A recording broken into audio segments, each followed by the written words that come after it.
Stephen Miller, welcome to the Dad Edge, my friend. Hey man, thanks for having me on. You bet. I'm not very good at math, but how many kids do you have? Do we have to do like get a whiteboard out and do like carry the one and then like how You many kids do know, you have?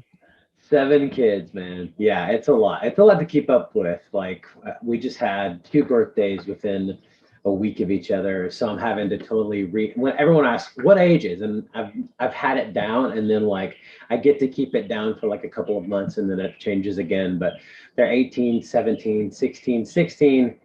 Sorry. 18, See, 16, there you go. 16.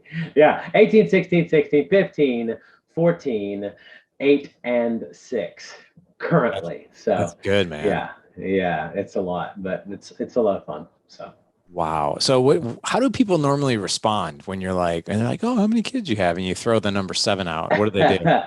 well, initially, if they don't see our family, they'll say, "Well, you know how that works, right? You know how to prevent that, huh?" Oh, And it's I like, love that joke. let me show you a picture, because we have two adopted from China, two adopted from Ethiopia, and then it's funny because we do YouTube full time, and so we get people from all over the world who will leave comments and things like that, and it ranges from like people with the funny Pokemon joke, gotta catch them all, to wow, that woman was with an Asian guy, an African guy, and a British guy. And it's like, wait, what? Wow. Why British? Like, just be like, of all the, Caucasian people, like, why? I don't know. But anyway, it's kind of funny. Like, just the things that people say.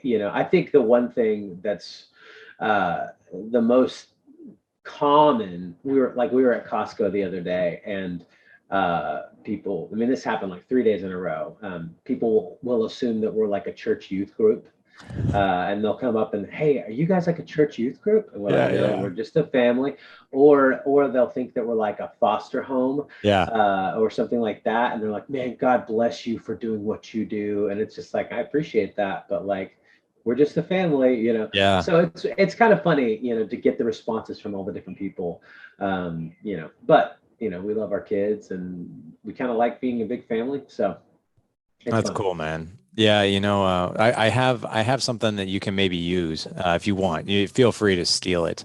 Um, and it's fun. I've been doing it now for years, but like so I didn't tell you this before we hit record. I have four boys. Nice. Yeah, 16, 14. See how I paused there for a second? I'm like 16. I know, Yeah, man. so it's 16, 14, 8, and 6. And so Wow. when people ask, they're like, so how many kids you have? And I say four. I just say wow at the exact same time they do because they're like, wow, right? And then Yeah, and then they usually follow it up with like, well, boys and girls, or they don't ask at yeah. all. So if they say Hilarious. boys or girls, and I'm like, no, four boys, and then I'll do the same thing. Wow, because they'll say it at the exact same time. Yeah, And usually the yeah. second wow after I tell them it's four boys, there is more dramatic than the first one. And Hilarious. but I did have one guy who shocked me. I don't know if this has ever happened to you, but people, I think sometimes when they hear the amount of kids you have, they have like no filter. I literally Yeah. had a guy say, and I used to work with him. He's like, "How many kids you have?" I was like, "Four." He's like, "Well, why?" And Yeah, like right. Yeah, literally, that was yeah, like, "Why?" And I'm like, "I've yeah. never been asked that." I was like, "Because my wife is hot. I don't know. I can't get my hands on her." Exactly. Yeah, it was funny. We're from Austin, Texas originally, living in Nashville now, but Austin is a very different kind of town. Like, keep Austin weird is the motto, the slogan. And we went to a coffee shop one time, and the barista was like, "So, what's with all the kids?" And I Oh, was, and I was just like, "Well, we're not really great with dogs, so." That was just my. I mean, it just goes, huh? Like, didn't uh, get the joke, didn't have any. It's like, you guys really take yourselves too seriously. Why don't you shave the mustache off and let's go? yeah, really. Oh. You could be like, "What's up with the weird question?" Maybe, Yeah, yeah, yeah. Yeah. Oh my gosh, that's great. Well, I want to go back to your childhood. How did you grow up? How many siblings did you have? Yeah, man. I mean, that's a big part of our story because we grew up. I have an older brother and a younger sister, and we were extremely poor. And so, when we first started, talking about kids and all that, we were already pregnant with number two. And I just told my wife, I was like, babe, like, I think I'm kind of good with one. And she's like, you better get used to that because we got a second one on the way, you know? So it was a long process of kind of just my heart being transformed toward our story of adoption and all that, because I was really worried that there wouldn't be enough of me to go around, there wouldn't be enough money to go around, there wouldn't be enough, whatever. Just because, I mean, we just had three kids in our home, and it was hard, trying to make ends meet. So luckily, I think that upbringing sort of shaped me to be a pretty driven, sort of entrepreneurial type guy. And so, thank God, like we're able to work really hard and really enjoy what we get to do and make enough money to provide for like a whole village of people in our house. So it's fun. I love that, man. And I love your story and perspective around that. I remember when we had one, and I remember having that conversation with my wife. I was like, I don't know if we should Yeah. have two, and then we got Right. surprised, like literally on my oldest son's first birthday that my wife was pregnant. And truth be told, we couldn't get pregnant on our own. It took us years and specialists to get pregnant with the first. So, and we were told like you'll never have a kid on your own. And then of course my next three boys came as a surprise. So, we defied the odds on that one. But I can tell you, Amazing. those concerns for men, just fathers in general. I remember when we were pregnant with our second, I was like, man, I was like, how are we going to do two? Like, I don't even understand. And I Hmm. remember even my dad telling me, he's like, you just do it. He's like, Yeah. it just works out. Like, he's like, work hard, make sure that you're balanced and as far as your time commitments and that kind of thing, spend time, make memories. Hmm. He's like, but at the same time, it just sort of works out. You don't understand until you look back. And that Yeah. advice was fantastic. It's not, and he's like, and Hmm. don't be careless either. Be cautious, be very intentional with your decisions when it comes to your finances and the care and your bandwidth and all that stuff. Like, don't go haywire with it, right? Because it could be disastrous. But I, Right. I I love that message of, especially you, like me. We grew up with hardly anything, and it was Mm. very tough. And I think when you grow up with that upbringing, you have you have fears that are like they're in there and they're deep, right? You're like, wow, I Hmm. really knew what that felt like, and I certainly don't want to repeat that. But going into it now, and maybe even looking back, you've been a dad now for 18 years, seven kids. Yeah. But looking back, and I love the quote from Steve Jobs, which is, you can't ever, what is it? You can't connect the dots from looking forward. You can only connect them from looking behind you. So you have to Mhm. trust the dots are going to connect in some way, shape, or form. But like, as you look back and providing for your kids, uh, what what were the dots that connected? How did you do it?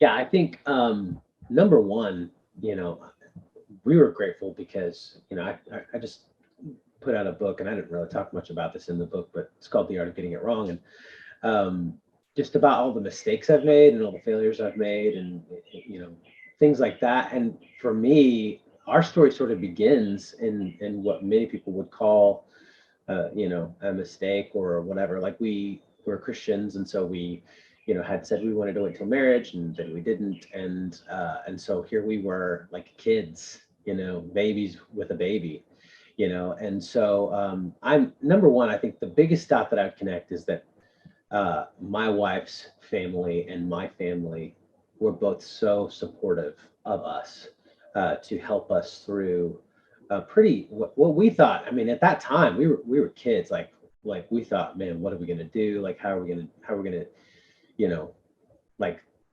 this was not in the plan, for us to be teen parents. And so for them to be able to come around us and say, hey, we're going to support you, we're going to take care of you, not to like give us an out to not work hard. Like I worked really hard, but my father-in-law like gave me my first like real job. I was managing a pizza shop whenever we got married, and he upgraded me to managing a rodeo arena, which is interesting. Big shift, considering I wanted to do music for a living. So he took me in. He taught me how to be a man. He taught me how to change my oil, change my tires, fix electrical outlets, fix plumbing, like work with people, manage a pretty large facility. I mean, he just taught me a lot about what it meant to be a man. So I think that's sort of one of the first dots. Is like I had this dad figure in my life who really took me under his wing And I think that shaped me so much more than I even knew was happening at the time, because it gave me like a pattern from which to build my own life, to be a guy who kind of took other people under their wing and really could care for others in maybe ways that I didn't really even know. And I had always sort of been the man of my house from a young age. My dad had left, and I needed to, kind of step up and do a lot of that, even as a high school kid. But this was a whole new way of like, I got to kind of, I was still responsible for my home, but I had an older guy who was like walking me through it and helping me through it. And when something would go wrong at the house, like he would come over and like help fix it. Or even, when we were dating, like I would be, I lived kind of funny how things come full circle. I was like on my own, living in a fifth wheel trailer that had no electricity. And if it got cold at night, like Charles would call me, my father-in-law would call me. And this is before we got married. Hey man, it's going to get a little freezing tonight. She comes stay in our guest bedroom. So that, I think those kinds of things, that was a huge one for me early on, was just like having a father figure to sort of show me the ropes of life. I think that was a huge dot for me that set the course, looking back on what my life could look like. In some ways I could have looked at that and saw, oh, these are big shoes to fill. And they were. My wife grew up with like super dad, but that gave me like something to aspire to, and also it really helped me to sort of mend things with my own dad. And that took some time. But now my dad, he lives in Northern California, and we have a better relationship today than we ever have. So, yeah, I don't. That's sort of the long way around the question, but the connect the dots is that like somehow this grossly overweight guy. I was 300 pounds, 5'3", most of high school. What? Yeah. There's no way. No, I'm serious, man. Dude, how much do you weigh now? I right now I'm at 220. So I've gained and lost and yo-yoed and all that. But that's a big part of my story too, is that growing up I was always the bullied kid, and so man, I had something to prove. Like I had a lot to prove. Not only was I the poor kid, but I was the fat kid. And kids are ruthless. And so the fact that like my wife saw me for me, even as a high school kid, which is pretty rare, just to be honest, and still wanted me, that set the tone for our whole life. Like she's really been the driving force in so many ways for a lot of these big, like, call them like faith decisions, where we felt like maybe God was speaking to us and telling us to do something, and like she's been the one to sort of help us to go that direction. And so whether that's adopting our kids from Ethiopia, or adopting our kids from China, or even like we homeschool our kids, we've done that, not exclusively anymore, but there's been a lot of like change over the years where she's really been that wise leader in our home. Not to say that I'm not leading as well, but I feel like there's a really great complementing that we have for each other that helps our family to go along. And so, almost every dot that I could look back and say, these have been what shaped our life, has been something that has, because I married the right woman, you know what I mean? And as a kid, like, you don't know that, as a high school kid, like you're dating a girl and you're like, oh my gosh, she's just so hot, and that's, and then as you grow in your friendship and as you experience life together and as you write your story together, you just look back and go, man, that was providence. Like that was favor. That was blessing. That was, I don't know if I'd call it luck. I think it's very intentional. As a Christian, I feel like God's like, guiding my path in that way, That's unreal, man. So it's interesting, your background, because I was a fat kid growing up, and I also really, yeah, it gets even wow, crazier, man. So not only was I a fat kid growing up, I too didn't have a relationship with my biological father. He didn't leave once, but twice out of my life. Once when I was like 9 months old, never knew him. And then I was reunited with him when I was 12. We had a short 6-month relationship, gone again. And then we ran into each other by accident in a Starbucks when I was 30. So 18 years later. wow. But we have a great relationship now, and we have for the past 17 years. But That's awesome. it was weird, man. I understand how relentless kids can be because I too was bullied. And so you and I have Mm, this super crazy similar background. And I think a blueprint and a template of when you're a father, you're like, you're ultra focused. You're like, I mm, need and have to do this differently. I will not repeat this pattern. That's definitely what I get from you. sure. Is Yeah. that accurate? Yeah, I think there's a lot to that. And I, my dad and I had a really great kind of come to Jesus moment a couple of years back, and I was frankly burnt out and had made some really stupid decisions and just like I don't know. I don't know if I call it a midlife crisis, but I was just sort of in a place where I was like, actually, I would call. I joke about this all the time. It's like I have 5 teenagers now. I'm like, if I hadn't already had my midlife crisis, I would be having one now. I just had my oldest move out, all of that. But all that to say, I just had come to a place in my life where I was like, dude, is this my life? Like, are all the dreams that I had and all the things that I had? I'm a driven dreamer, man. Like, I want to do everything and accomplish so much, and so much of that obviously is because of these wounds that I had from my childhood. And so I ended up flying up to see my dad, and we had like a great, just a great few days together. And I just, there was so much in my life that I was just like, I'm never going to do that. I'm never going to be like that. I'm never going to whatever. And I think in doing so, I really failed to see, and I've really tried to make this a habit and a practice since then, and even before, as I was kind of going through all of it, to say, dude, like, what are all the things that I got from my dad that like I can really like thank God for? Like my love for music, my love for adventure, my love for movies, my sense of humor, like all these things that, as I really cultivate my relationship with my dad, I'm like, dude, like I love this guy a lot, like he's a friend, and I couldn't say that a lot growing up because frankly, I wasn't in the right place for it. So I think there's something that happens with age too that when you get the crap kicked out of you enough, and you make enough bad decisions, and you realize you don't know everything, and you just begin to sort of empathize with your dad a little more than maybe you've been able to before, and recognize that in some ways, and this isn't a pass by any means for the mistakes that our parents make, but there's a reason that all of us go to therapy whenever we get older, right? Um, to some extent, our parents really have done, in some ways, the best that they could with the tools that they had. And maybe they didn't have a great example for them or whatever, or their decisions and their circumstances led them to a pathway that you don't want to take. But I think as you get older and you kind of recognize your own humanity and your own sinfulness and your own brokenness, it does help you to have some grace for them.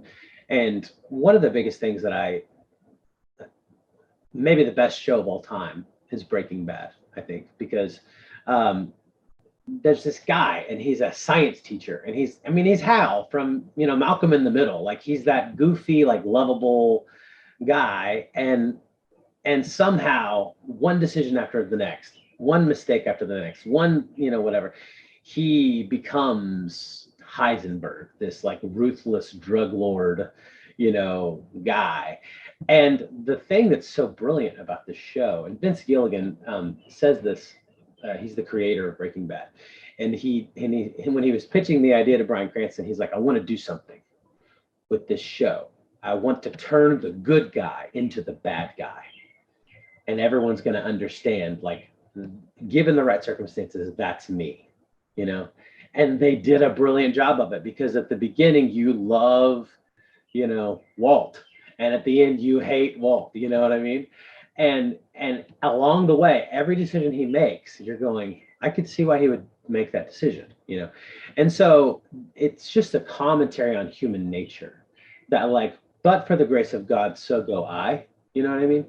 And so I think that when we talk about connecting the dots, like, there's so much of my life that I was like, man, I'm never going to be my dad.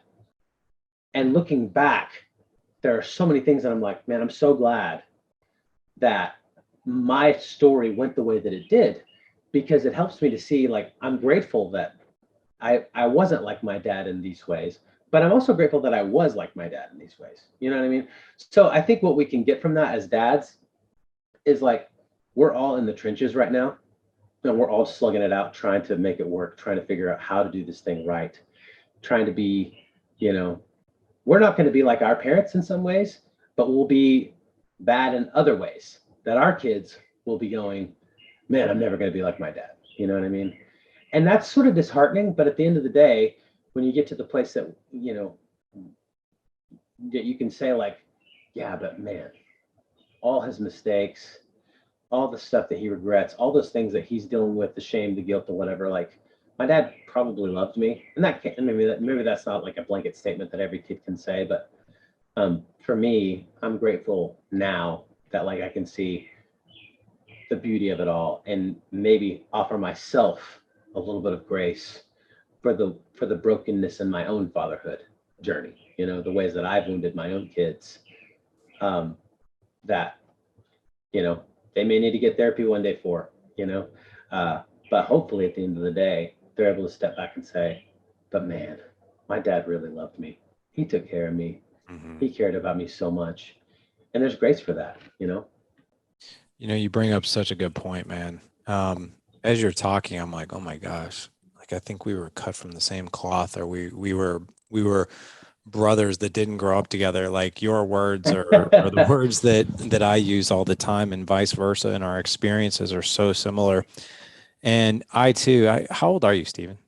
I'm 39. I actually turned 39 on Monday. So Oh, happy it's birthday. yeah, Yeah. thanks, man. So Almost 40. yeah, I'm 46.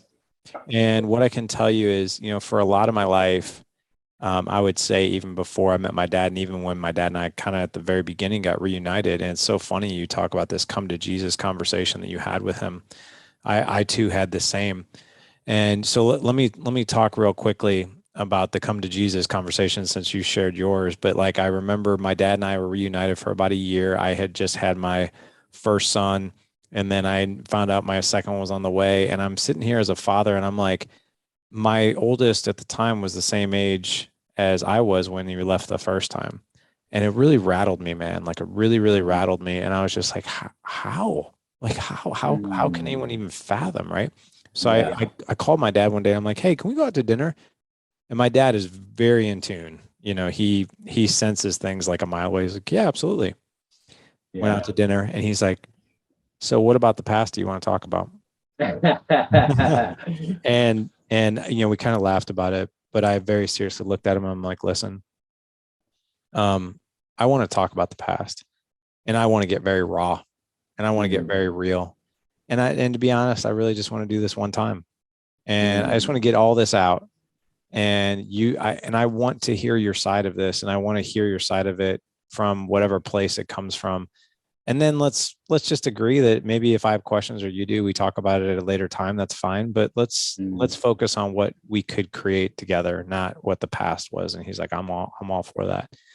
And Good. I asked him, and I got to tell you, he was very humbled, emotional, Mm, and he's like, yeah, worst mistakes I've ever made my entire life. And there wasn't a day that mm, went by that I didn't beat myself up for it and wondered if I was doing the right thing. He's like, I have spent more than half my life guilt ridden, you know, mm. with the past 30 years. You know, he's like, Yeah. so full ownership. I should have never left. I should have always been a Mm, part of your life. I didn't know the hell that you were even going through with your mom in and out of marriages and the guys your mom were dating. And he's like, I had no idea. And if I would have known that, I probably would have made a different decision. So, mm, and then we squashed it. But I say that because I think a lot of my teens and 20s was poor me. Like my dad this, mhm, my dad that, daddy issues, mommy issues, all this stuff.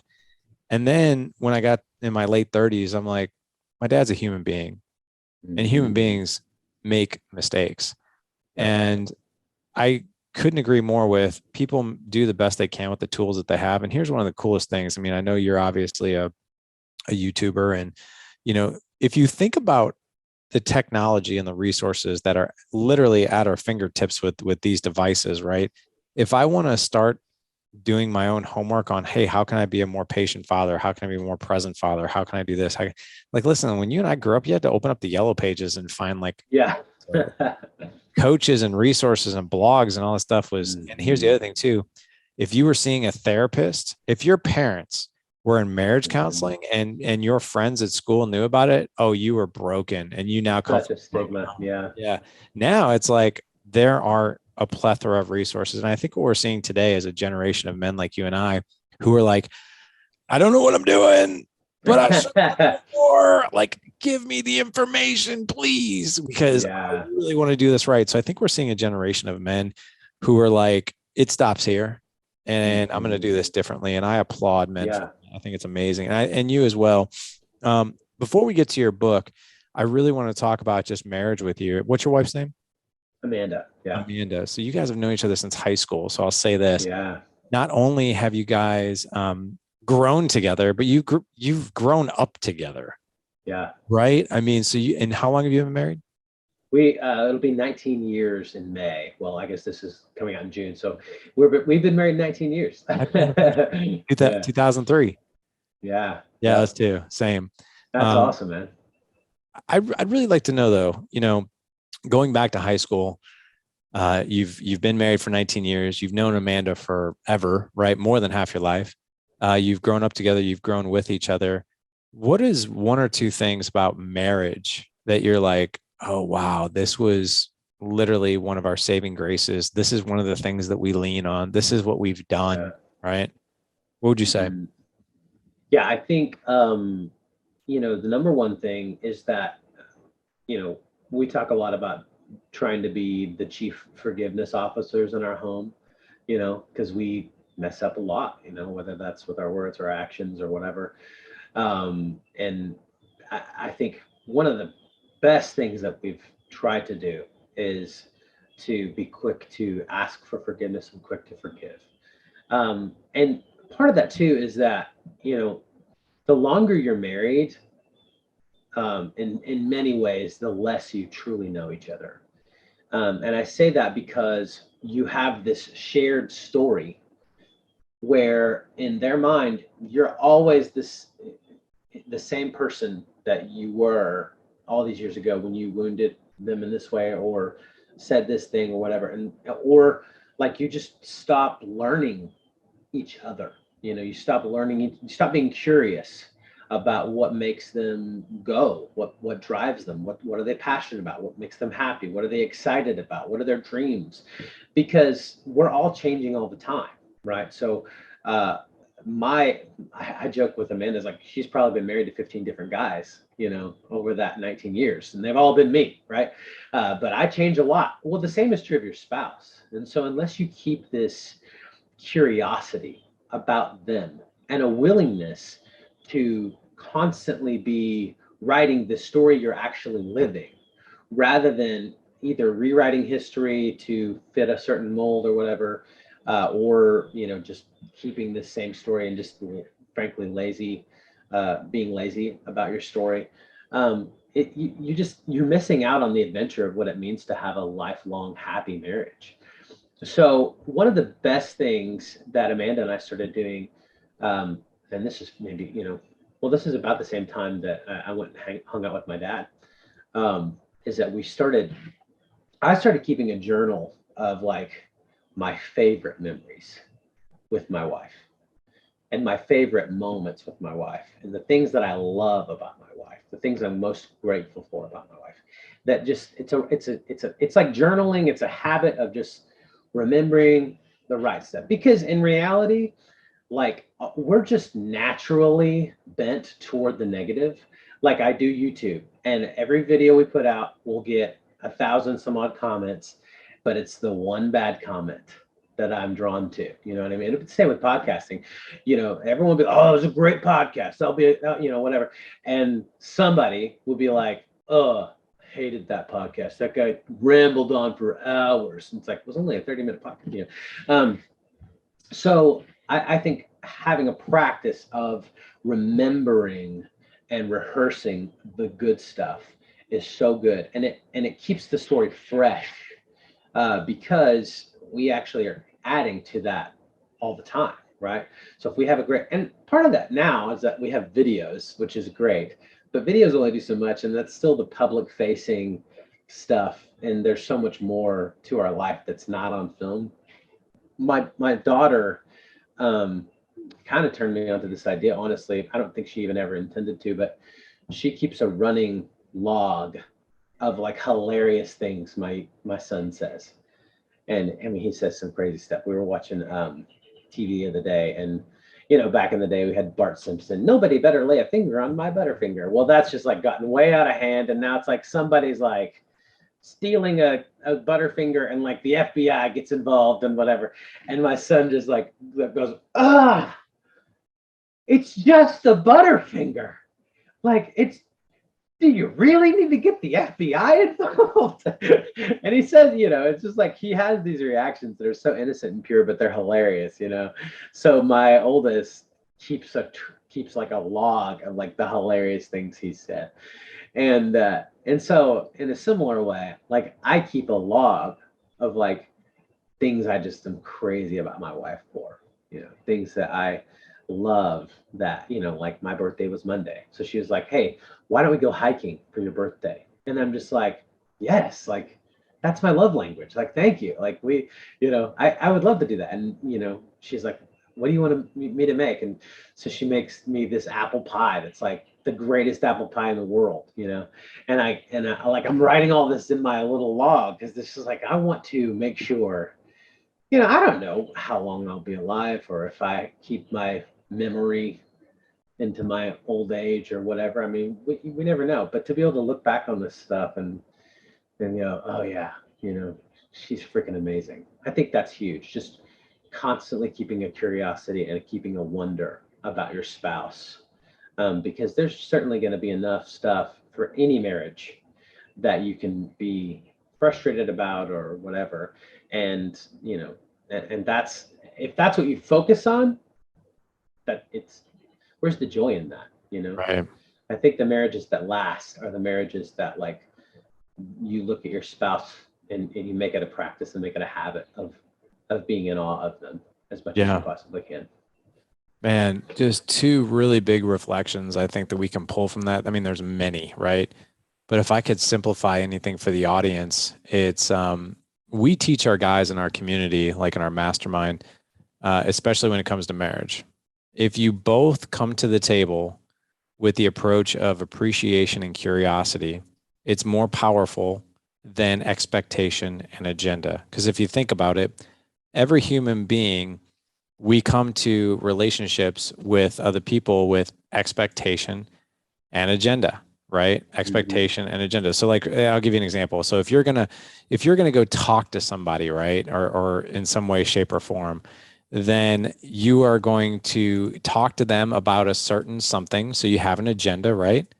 And then you have an expectation of how you want that to turn out, right? So I'm going to come talk to you about this, and this is what I would really like to happen, right? Right. And if you think about it, expectations of your spouse, which we should have some basic expectations, right? Sure. But Yeah. but I think oh, he didn't do the dishes again, so he's just not getting laid tonight, right? Or like, just to put it bluntly like that, right?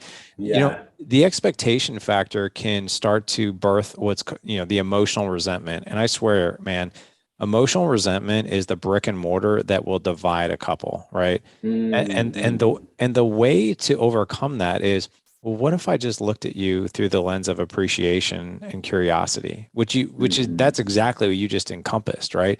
It's keeping actually a log of things that I appreciate about Amanda, things that I love about Amanda, and in sometimes the simplest form. Yeah. That's one point. And then the second thing is the power of the log. If I could just be very blunt and bold with you, the past couple weeks for me have been stressful. I'm in this, it's tax season. We got hit with a massive tax bill that was unexpected. This thing happened in the organization, that thing happened here. This kid needs this, that kid. And you're just like, and you kind of hit these. And I know with 7 kids, you go through it, and you're just like, oh my gosh, like if I have to fight like one more battle today, I might rip somebody's head off. And here's what I did this morning. I took this, which is my journal, and I took this, which I was doing religiously, right? It's daily light for men. It's a Bible verse every day. I would Nice. read this and write this. And then in my journal, what I do is I break it up into family, faith, finances, and fitness. And I write my reflections and gratitude for each thing. And if I could just share with you just one thing that I wrote last night, it's this, and I'm doing this for the audience. Family. Last night, I saw Colton, which is my youngest, interact with Mason, who's my 14-year-old. They played lightsabers. I saw what a great big brother Mason is to Colton. He's so gentle and so kind and so playful. Lawson, who's my 8-year-old, and Ethan, my 16-year-old, did homework together in Ethan's room. I got to see how big brother Ethan helped little brother Lawson through his homework, and I got to see them connect, and I love that, and it brings me so much joy. That's what I wrote about family. And I obviously wrote faith and fitness and finances in there too. But after writing that, like literally the stress and the overwhelm that I've been feeling for probably 2 or 3 weeks, Yeah. it was almost like it dissipated. Hmm. And it just puts you in that mode of like appreciation, right? Even if Yeah. it's the simplest things. And it's such a mind shift. So I always encourage guys, write things down, especially, and do it before times get dark, because it keeps your Yeah. compass, focused on the right things. Yeah.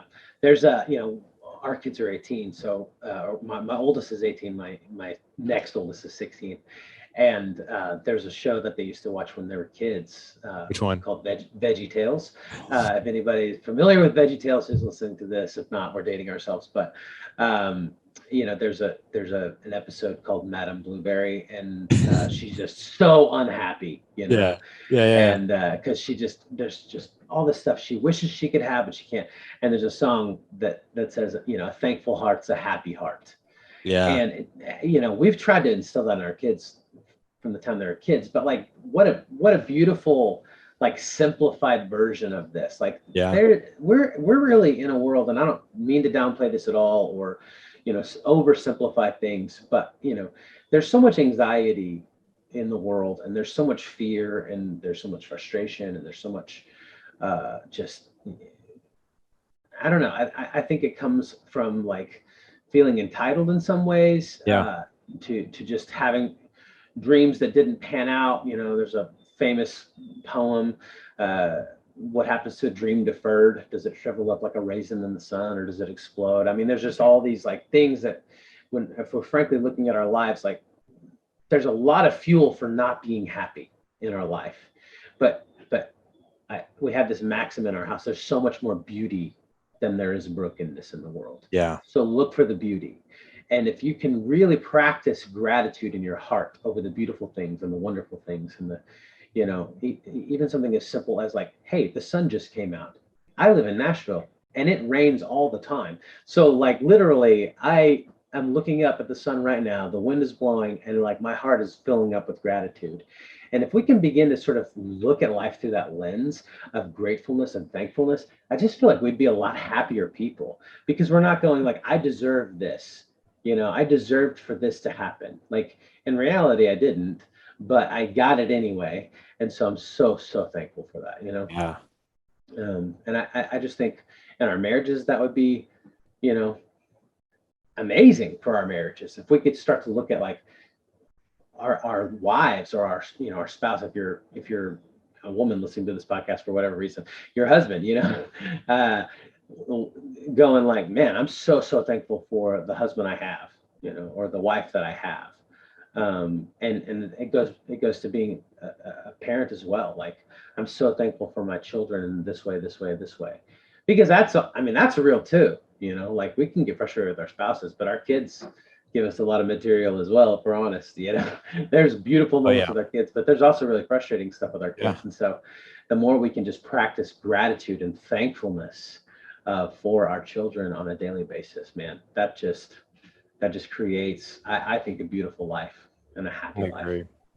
I agree, man. I love your message. And just so we're good, are we still good on time if we go like an extra 20 minutes? Yeah, that's great. Yeah. Okay, cool. I want to get to, first of all, I want to honor you for reminding me and the audience to look through the lens of appreciation, curiosity, and gratitude when it comes to our kids. If you're looking for those moments, it's amazing how quickly they appear. It's kind of Yeah. like And if you don't believe me, it's kind of like, if you want to go out and buy a red Jeep, suddenly you see red Jeeps all over the highway you never saw Everywhere. before, right? Yeah. Same Yeah. thing. Same thing can be said for this. I want to get to your book, and man, the title alone, I know it's coming out this week. The Yeah. title alone, The Art of Getting It Wrong. Man, when I think about failure and I think about men, I think about husbands and fathers, there's a lot of fear when it comes to failure. In fact, fear can be like absolutely crippling. And Mhm. sometimes we place our value of who we even are as human beings by the mistakes that we've made or a risk that we took and it didn't work out. And I think it really holds us back from a lot of our potential. But what was the inspiration for you writing this book? Yeah, I mean, you hit it on the head right there. Like I'm looking at my life, and I wrote it for both my kids and like their generation, their friends, and my peers. So, I look at my kids, and like there is a sense that, like, what if I mess up?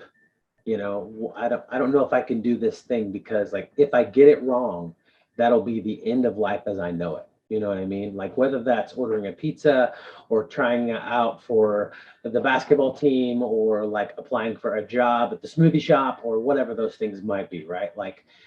Uh, like there's a real sense that like for that generation, there's a crippling anxiety over what happens if this all doesn't go the way that I want it to go.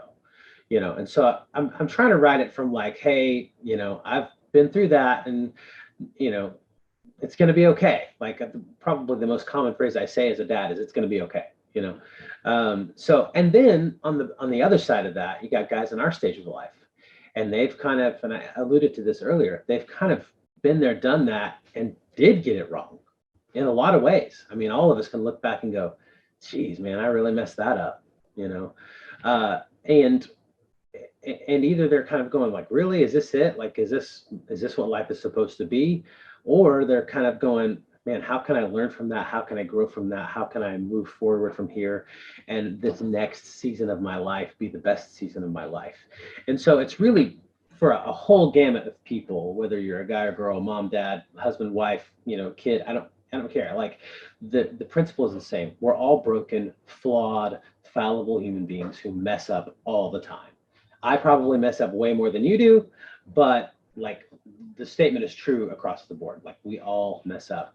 So what do you do in the aftermath of the mess up? Do you own it?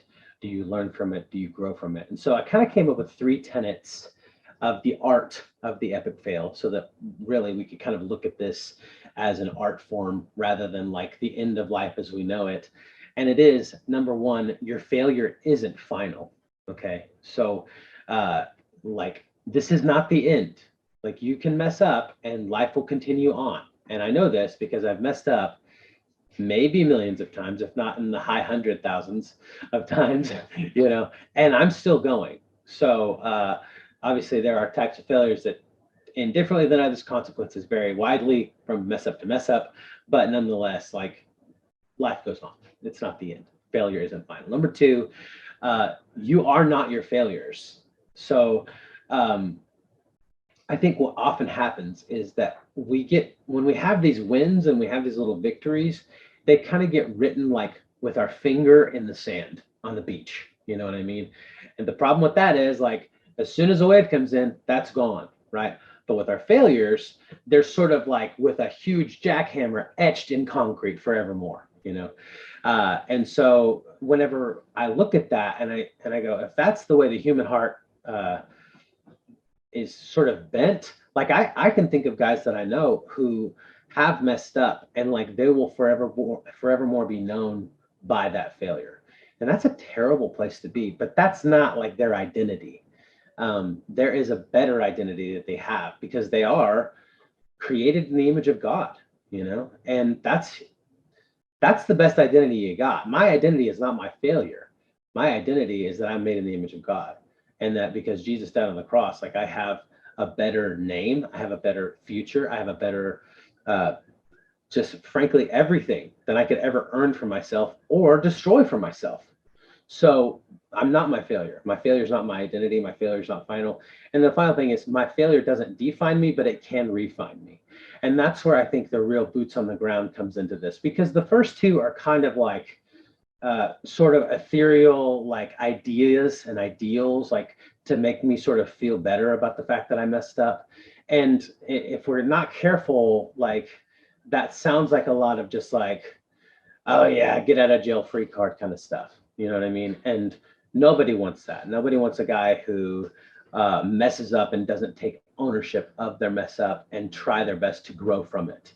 But I do believe that at the end of the day, like we can get way more out of our failures than we ever lost from them. And they can actually become our biggest blessing for us, because what they do is they reveal our humanity to us, they reveal our brokenness to us, they reveal our weakness to us, and that's a potential option and an opportunity for us to begin to grow from that. It refines us to become someone different. And so the question I'm always asking myself is, how do I metabolize this and actually use it as fuel to become the best version of me? And so yes, I messed up. How do I learn from that? Yes, I messed up. How do I own it and grow from it? And that's the real question. And I think that's also the question that most people, when they look at someone who is in the aftermath of a major mess up, that's the question they're asking. Okay, I'm willing to forgive, but what are they doing to be transformed in the midst of all this? You know, and that's a question you should be asking of yourself, because otherwise you end up in the same place over and over again, if not worse, right? So the biggest things, those are the big takeaways. It's like, yes, you're going to mess up. No, you're not a mess up, you know, and you're going to mess up, but like, how do you move forward in a way that has integrity and character and actually creates this transformation in your life? Because it is an opportunity for transformation. So take advantage of it.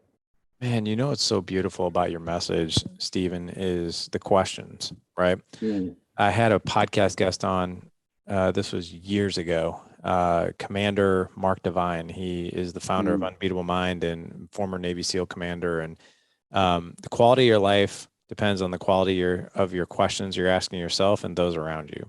I'll never mm, forget that quote. And when we mess up, people have this way of self-sabotaging the mistake even more by asking really poor questions. What's wrong with mm, me? Why did I do that? Like, how could I do that? Like, why am I such a bad human being? Like things like that. Like these are mm. the questions that the internal bully is like pushing around in our mentality and our emotions.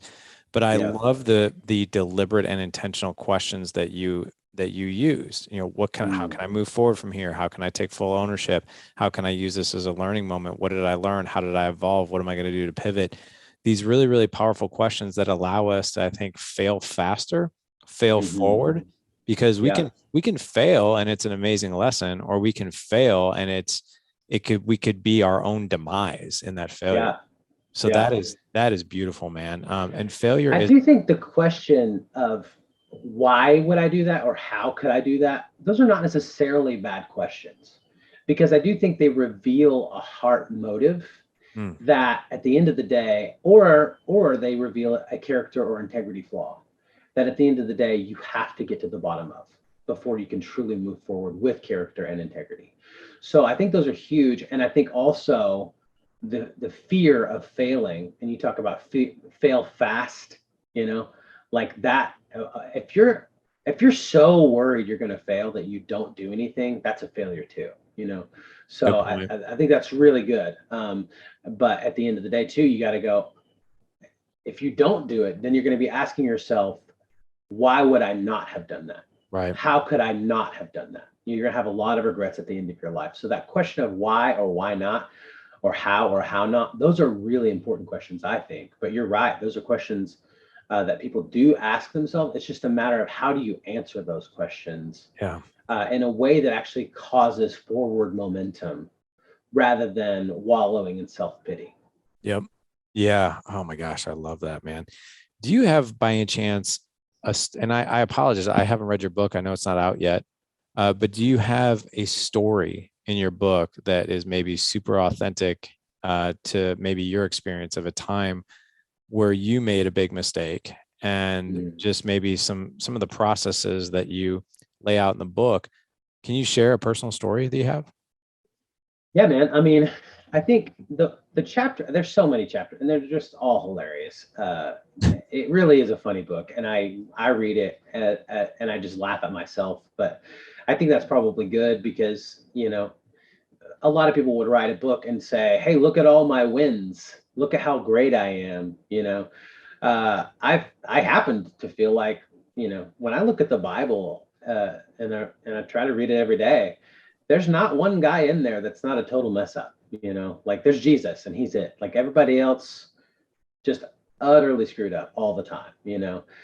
So that gives me some hope because I go, oh yeah, they're humans too. Moses gets proud, he gets haughty, he strikes a rock, he misses out on the promised land. Like, Gideon, like all these guys who you look at and go, oh man, they're, David. I was a worship leader in the church for 20 years. So David, who wrote the songbook of the Bible, quote unquote, man after God's heart, one of the biggest mess ups in the entire Bible. You know what I mean? So there's hope to that. And I think that's a guy who, when confronted with his mess up, owned it, and received the consequences and matured from the consequences and grew and learned. And I think that's really what makes him what the Bible describes the man after God's heart. And so, I could have written a book like, hey, look how great I am, but I don't think anybody would give a crap, honestly, because no one, at the end of the day, we all know we're fatally flawed. We want someone who knows that about us and still loves us anyway. So, the book is full of stories like that. I think some of them people will be like, oh yeah, that's me too. And some of the people will be like, how the heck is this guy still alive? But hopefully they get a good laugh in the midst of all of it. So, I think the chapter that I most often identify with is the chapter about my tongue. And the chapter is called Sticks and Stones Can Break My Bones, but words might jack me up forever. And so much of it is sort of built in this story of my childhood of being bullied aggressively nonstop. And as sort of a defense mechanism, I guess, I learned to be very cutting with my own words, and sarcasm kind of was my means of fighting. And so for better or worse, sometimes it's really funny. Sometimes it just hurts people's feelings. But there's a story in this chapter, and maybe guys will get this because if any of you guys listening are really driven and you have a passion for excellence and you're a builder and you just want things to be done the right way, and a lot of guys that I know are like that. So many of my heroes are like that, and like I applaud that. But then I like kind of wonder, like, behind the scenes, how do people actually think about these people? Are they like, do their wives feel cherished? Do their kids feel like they matter? Like, and so for me, something I'm trying to grow in on a daily basis, and that's why I wrote the chapter, is because I still fail at it miserably all the time, is how am I giving life with my words? And so I was doing music for a long time, and I had we were playing with this team of musicians, and there's a guy playing guitar, and he's just struggling. Like he is struggling really bad with the song. And I look at him after we've stopped the song like 4 or 5 times just to try to get it right. It's not happening. And I'm like, hey man, have you seen Star Wars? And I knew he had seen Star Wars. He said, yeah. It's like, that scene in Empire Strikes Back when Luke is there with Emperor Palpatine and Darth Vader's there, and like all of a sudden, like Palpatine just starts like blue lightning's flying out of his hands, and like Luke is like dying, and all that. And the guy's like, yeah. I was like, so that's how I feel when you play that part like that. Oh my gosh, man. And that is everyone's response. Oh my gosh, are you serious? I told my wife that I immediately, I I don't know why, like it just, as soon as it came out of my mouth, I was like, crap, like I cannot believe I just said that. But it just, the filter thing doesn't exist for me sometimes. So I one of the things that I've learned over the years is that, yes, I do struggle sometimes with saying things that are just on my mind without a filter and may not be the most encouraging, uplifting things. But I really do try to be a guy who apologizes rapidly for that, and not in a way that is like cheap apologies, where it's like, hey man, sorry about that, and let's move on, but like genuinely own it, and I mean, that's what I sort of backed up in that moment, and I just said, hey guys, I'm sorry, like to the whole team, not just the guy, because he was embarrassed in front of the whole team. And I just said, hey man, like, I'm so sorry. That was totally uncalled for me to say that. You're a great guy. You love, you're doing a great job. This is my own selfishness, my own insecurity here, that this isn't going to go, and it's going to reflect poorly on me. And that's my bad. I own this. Like, please forgive me. I love you. Don't, you're a great player. And I can't remember the exact words that I said in that moment, but thankfully he forgave me. And I think that that's the theme of my life, is that, like, it's never too late. Contrary to Timbaland and One Republic, it's never too late to apologize. So I think if we can really take ownership of our words, that's kind of hard to do, and it's kind of funny. There's like a TikTok thing going on right now. It's like, people, and they're like rehearsing their apology. I'm sorry, and then they walk in, and the first thing, it's like, you shouldn't have, like, they're not actually ready to apologize. It's kind of hard for people to apologize sometimes, and do it in a meaningful, authentic, truthful way. Mm-hmm. But if you can recognize, like, people are walking around with wounds all the time, so like, be kind, and whenever you mess up at it, like, ask for forgiveness, and be quick to forgive others whenever they do the same to you, because if you're living and breathing and walking on this earth, you're going to get wounded by other people's words too. So don't want something from someone else that you're not willing to give them yourself. Wow, man. First of all, that story is hilarious. I kind of envision that, like, I think I can't remember the guy's name who did the emperor, but like, he literally came up with his own way of saying like the most normal things, right? It's just like, you could probably be like, when you play that part with the guitar, it brings me so much agony and it makes me incomplete. Like, I don't know, but you know what I Use mean? your anger. Yeah. Yeah, he just, like, I see him get angry, like, as he's Right. playing. I'm like, use your anger, strike the pot down. Oh, that is absolutely perfect. Man. Man. This is so good, man, and I'm so glad you wrote this book, and I want to make sure that men out there can find this book and find you, Mm. for that matter. So I know you have a YouTube channel. This book Yeah. literally is coming out this week. But where can men best connect with you? Where can they go grab a copy of the book? And how can they best support you? Yeah, I mean, pretty much social media everywhere at Stephen Miller. That's Stephen with a PH. And that's not, one time I went to a coffee shop and I said Stephen with a PH, and the coffee cup came out No. PHTEVEN. And I was like, that's not what the PH means. It's STEPHEN at Stephen Miller. You can follow the Miller Fam at the Miller Fam on all those as well. Or, on YouTube, we're the Miller Fam on YouTube. And we love it. Like, it's different. My personal channel, I do a lot of fitness stuff. I've been on a workout journey, weight loss, getting healthy. I turned 40 this year, so I'm like, man, I want to be healthier in my 40s than I ever have been in my life. So I do a lot of that, a lot of just, we call it dad time, just kind of being a dad, going out with my kids. And so that's on my channel. And then we've got the family channel, which is the Miller family. It's, we have a lot of fun with that. So That is so cool, man. We're gonna make sure to have all those links in the show notes for you, your book, YouTube thanks, channel, man. social, all that good stuff. So men can grab a copy of this book, get some wisdom from it, maybe give ourselves a little bit more grace, ask ourselves better questions upon failing, maybe even look at failure a bit differently now.